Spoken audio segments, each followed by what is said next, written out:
This is the only question I really want to ask you. It doesn't require a lot of feedback, but thank you for your time.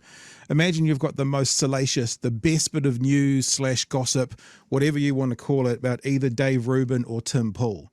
The best bit of goss in the history of the world, the thing that you most wanted to share, and one of them's Dave Rubin, one of them's Tim Pool. You have a bit of a love affair with these guys, but you've only got time on your show to share one of those bits of news. Which one do you share?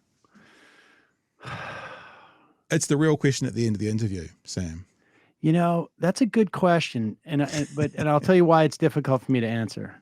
First off, I'm going on Tim Pool's show a week. I know. It turns out I'm going. You sound very I thought it was going to be enthusiastic about canceled, that. but I mean, I have the day off today. My producer was out of town the past week, so I'm like, have you heard anything? They apparently heard me on my show saying like, I don't know what the deal is. And yesterday, and they reiterated that I am actually there. Here's the thing.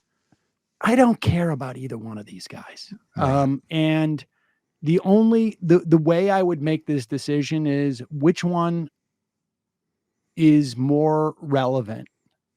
And I think probably, but I don't know, with Tim Pool pulling back like this. You know, they both got hurt, I think, severely with this lack of Russian money. I suspect Tim Pool more so than Rubin. And because I think Tim Pool thought like, oh, this is the opportunity for me to expand my business. And I think he, you know, when he started crying, like I needed a CEO, that to me sounds like somebody who got an influx of several $1 million. And said like, oh, I'm going to launch a skateboard company. I'm going to go buy a skateboard park. I'm going to go, but I'm going to go increase my operating costs. Like, you know, like you and I are small, small operators, I think. And I think Rubin, I get the sense, is also operates, I think his husband is his producer or was, and I think he doesn't have that much overhead. I get the sense that Tim expanded his company significantly. 30 people is a lot of people on staff. Particularly based upon what they turn out.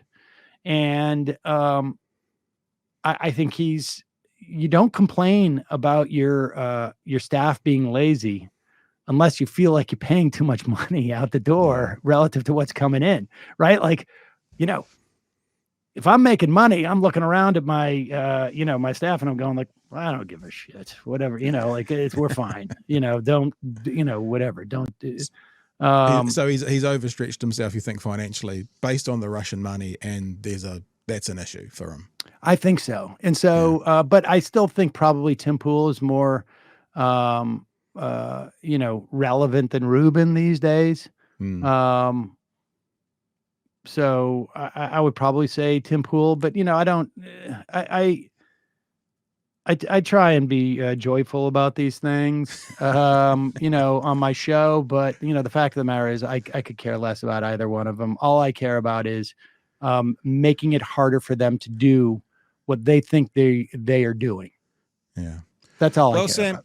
Sam, if indeed the empire does fall in 11 days, I've got a spare bedroom down here in the bottom of the South Pacific. You're welcome to crash anytime you want to get away. Pat, that's why I do the show. Because if I, on the run, I need to have connections, across the globe. And, you're the one I got in New Zealand. So done. Sold. I've got a spare bedroom, just I'm building a holding new you bathroom. I'm right holding you beside to it. that.